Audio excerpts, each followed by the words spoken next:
વિદ્યાર્થીઓ અને વાલીઓ, ગઈકાલે આપણે વિડીયોમાં જોયું કે એડમિશન કમિટીએ ડેન્ટલ અને હોમિયોપેથ આયુર્વેદ એનું જે નીટનું કટ ઓફ હતું એમાં થોડો ફરક આપણને દેખાતો હતો કે ડેન્ટલમાં મિનિમમ 113 ઓબીસી એસસી એસટી માટે હતું અને આયુર્વેદ હોમિયોપેથ માટે 126 હતું. તો આજે ફરી સુધારી લીધું છે. એનો મતલબ એમ છે કે ગઈકાલે ટાઈપિંગ મિસ્ટેક હતી. બંનેનું સેમ કટ ઓફ છે. એમબીબીએસ ડેન્ટલમાં પણ એડમિશન લેવું હોય તો 144 ઓપન ઈડબ્લ્યુએસ માટે નીટનો સ્કોર અને પીડબ્લ્યુડી માટે 127 અને ઓબીસી એસસી એસટી માટે 113 રહેશે. એ જ પ્રમાણે આયુર્વેદ હોમિયોપેથમાં લેવું હોય તો પણ સેમ જ રહેશે. 144 ઓપન ઈડબ્લ્યુએસ માટે, 127 પીડબ્લ્યુડી માટે અને 113 એસસી એસટી એસસીબીસી માટે. એટલે ગઈકાલે ટાઈપિંગ મિસ્ટેક હતી એવું આપણે સમજી શકીએ. આજે વેબસાઇટ પર અપડેટ થઈ ગયું છે અને બંનેમાં સેમ કટ ઓફ લખ્યું છે અને બાકીની માહિતી હું ગઈકાલે આપી ચૂક્યો હતો. એટલે એનટીએ તરફથી જે ડેટા મોકલવામાં આવે છે તે એમસીસીને અને બધા સ્ટેટ્સને મોકલવામાં આવ્યા નથી. જ્યાં સુધી ડેટા રિલીઝ ના થાય ત્યાં સુધી કોઈ પણ ઠેકાણે રજિસ્ટ્રેશન ચાલુ થઈ શકે એવું નથી. અને અમુક સ્ટેટમાં રજિસ્ટ્રેશન ચાલુ કરી દે છે પણ નીટ સ્કોર ઇનપુટ કરવાનો એ લોકો બાકી રાખે છે કે નીટનો સ્કોર આવે પછી તમે એમાં ઇનપુટ કરી શકો એવું અમુક લોકો કરતા હોય છે. અને જે એમપીની વાત હતી કે એમપીમાં એક કેસ ચાલે છે કે લાઇટ નહીં હતી અને અમુક સ્ટુડન્ટ્સે પરીક્ષા અંધારામાં આપી હતી તો એ લોકો ફરી નીટ માટે કહેતા હતા કે અમને ફરી પરીક્ષા આપવા દો. તો ગઈકાલની કદાચ વાત છે કે ત્યાં હાઈકોર્ટમાં સુનાવણી થઈ તો જજ સાહેબે પ્રેક્ટિકલી શું કર્યું કે કોર્ટની લાઇટો બધી બંધ કરાવી દીધી 13 મિનિટ સુધી અને કોર્ટની પ્રોસિડિંગ ચાલી કે ચાલો અંધારામાં જોઈએ આપણે શું તકલીફ પડે છે.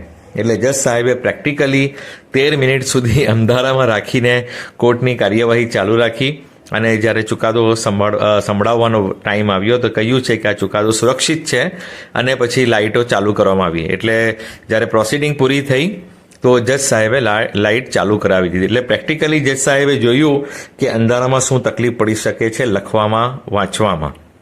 હવે એનો ચુકાદો ક્યારે આવે એના પર છે અને ત્યાંના સ્ટુડન્ટ ફરી પરીક્ષાની માંગણી કરે છે અને આપણા તુષાર મહેતા સાહેબ કહેતા હતા કે પરીક્ષા ફરી આપવાની જરૂર નથી. બીજી બધી જગ્યાએ લાઇટ નહીં હતી તે છતાં પણ બધા સ્ટુડન્ટ પાસ થયા જ છે. હવે જોઈએ જજ સાહેબ શું કરે છે. એટલે એમનું રિઝલ્ટ ડિક્લેર થાય અથવા તો એમને ફરી પરીક્ષા આપવાની કે જે પણ હોય કે બેમાંથી એક ઓપ્શન ગયા વર્ષે એનટીએ કર્યું હતું કે જે લોકો સેટિસ્ફાઈડ છે એ લોકો આ સ્કોર પર સેટિસ્ફાઈડ રહે, ફરી પરીક્ષા નહીં આપે અને જેમને પરીક્ષા આપવી હોય એ પરીક્ષા આપી દે તો પાછલું રિઝલ્ટ કેન્સલ થઈ જશે. એટલે એ રીતનું ગયા વર્ષે પણ કંઈ કર્યું હતું અમુક જગ્યા માટે. તેવું બની શકે કે જો કોર્ટનો ચુકાદો આવે કે એમને ફરી પરીક્ષા આપવા દો તો એનટી એવું કહી શકે છે કે જે લોકો સેટિસ્ફાઈડ છે એ પરીક્ષા ના આપે ને જે લોકો સેટિસ્ફાઈડ નથી પેલા સેન્ટરવાળા જેમને અંધારામાં પરીક્ષા આપી હતી તો એ લોકો ફરી પરીક્ષા આપે. અને પછી એવું થાય છે કે ફરી પરીક્ષા આપશે તો રિઝલ્ટ આપણે ક્વેશ્ચન પેપર હાર્ડ આવશે એની શક્યતા છે કે જે હમણાં આવ્યું હતું એના લેવલનું હશે કે એનાથી પણ હાર્ડ હોઈ શકે છે. એટલે જેટલા માર્ક્સ એ લોકોને આવ્યા છે એ ફરી નહીં પણ આવે એવું પણ પોસિબલ છે. તો આપણે વાડ જોઈએ કે એનટીએ શું કરે છે. હવે આ રિઝલ્ટના આ ચુકાદો શું આવે છે હાઈકોર્ટનો અને તે પછી એનટીએ શું કરે છે અને તે પછી બધાને ડેટા મોકલવામાં આવશે, રજિસ્ટ્રેશન ચાલુ થશે. આ ચેનલને સબસ્ક્રાઇબ કરી રાખો. જે પણ એડમિશન કમિટીની વેબસાઇટ પર માહિતી આવશે તરત જ તમને આ ચેનલના માધ્યમથી આપવામાં આવશે. એટલે બધા જોડાયેલા રહો, સબસ્ક્રાઇબ કરો, લાઇક કરો, શેર કરો. અને આ ચેનલ પર તમને એમબીબીએસનું કટ ઓફ 8 વર્ષનું મળી જશે, આયુર્વેદનું 7 વર્ષનું, હોમિયોપેથનું 7 વર્ષનું અને ડેન્ટલનું 7 વર્ષનું કટ ઓફ મળી જશે. એ રીતે દરેક માહિતી તમને આ ચેનલના માધ્યમથી આપવામાં આવશે. જોડાયેલા રહો અને ચેનલને સબસ્ક્રાઇબ કરવાનું ભૂલતા નહીં, નોટિફિકેશન બટનને પ્રેસ કરવાનું ભૂલતા નહીં જેથી સમયસર બધા વિડીયો તમને મળતા રહે. Thank you so much.